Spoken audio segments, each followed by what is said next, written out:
middle child of 9, and we grew up all around the Southeast. We moved a lot, and we finally settled in Charleston the day Elvis Presley died, August 13th, 1977.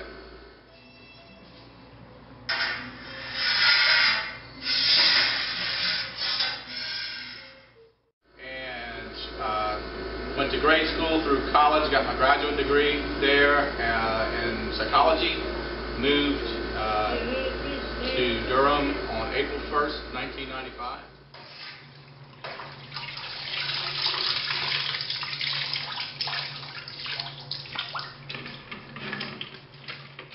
In October of 2000, we moved to the farm, ostensibly for me to stay home and be a stay-home dad to our 2 young boys, Will and Harry.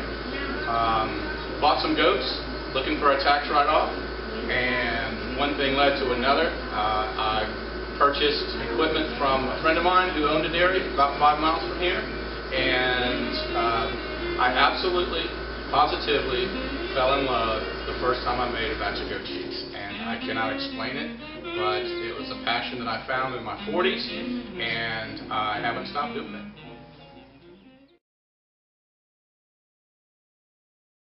On an average day, I wake up about 5:30, shower, and depending upon if I'm making cheese that day, I may start pasteurizing the cheese while I get the boys up for school.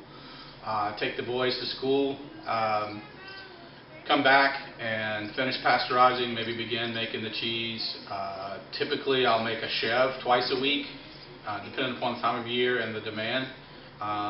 Or if I make a hard cheese, it'll take me most of the day to do that. Chev is pretty much set it and forget it. So once I finish the chev, then there's about 1.5 million other things to do. I wear a wedding coordinator hat, I wear a restaurant manager hat, I wear a head waiter hat, carpenter, electrician, plumber.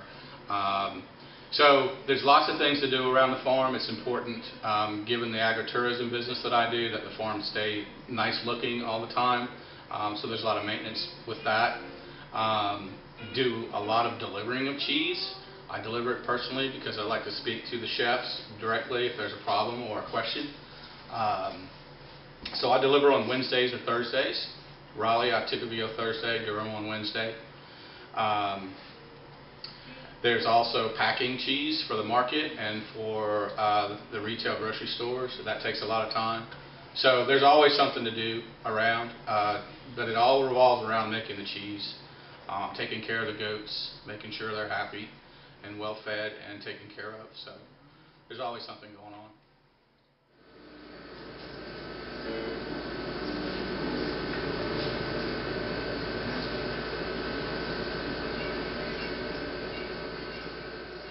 I made this batch on February 25th,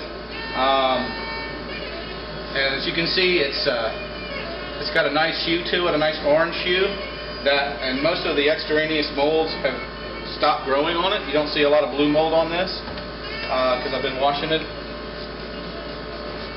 weekly. The first week you want to wash it about first couple of weeks after you make it. You want to wash it about 3 times a week. And that develops what they call a smear coat on it, where you can see how the rind has this nice moisture to it, and that gives the cheese part of its consistency and its flavor. The milk's also inoculated with this the same culture. So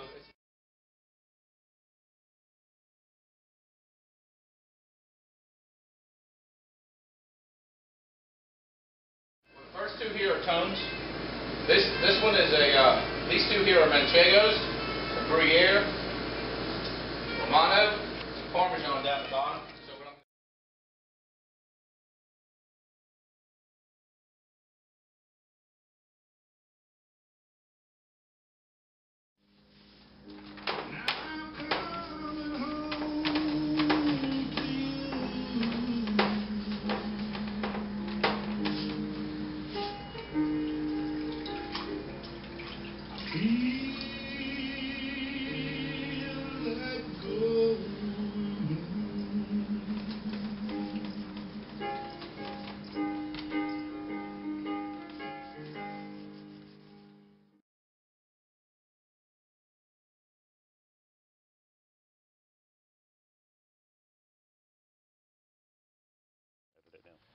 So this is a natural rind cheese. It's called Tome. It's traditionally made in France with cow's milk, and the monks have been making it over there for about 800 years. Since we're not in France and we don't use cow milk, I call it St. Hampton. And so after the cheese is pressed, it's aged for about 3 months, and that gives the bacteria time to infuse into the curd. And you will also notice that the outside mold has an orange tint to it. That's due to a special bacteria that we use called B. linen. So the longer it ages out, the more complex the flavors get. And it's a favorite of mine, and definitely a favorite of the farmers market customers. It's a wonderful cheese.